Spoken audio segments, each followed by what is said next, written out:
দেখুন, মাননীয় মুখ্যমন্ত্রী যেভাবে আহত হয়েছেন, কী হয়েছেন সেগুলো তো অবশ্যই তদন্তের বিষয়।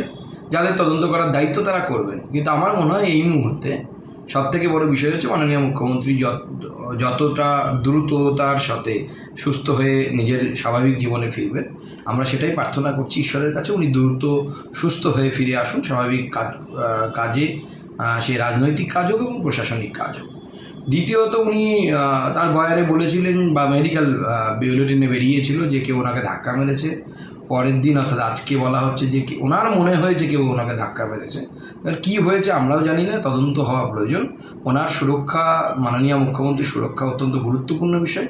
রাজ্যের হোম মিনিস্ট্রিকে ভালো করে দেখা উচিত, কোথাও কোনো ভুলচুক হয়েছে কিনা করে ওনার সুরক্ষা প্রয়োজনে যদি মনে হয় যে আরও বাড়ানো দরকার বাড়ানো উচিত। যদি প্রয়োজন মনে হয় আলাদা করে সিএম হাউস বানিয়ে সেখানে মাননীয় মুখ্যমন্ত্রীকে রাখা প্রয়োজনে সিএম হাউস বানিয়ে সেখানে রাখা উচিত। ওনার সুরক্ষার সাথে কোনো ধরনের কম্প্রোমাইজ করা উচিত নয়।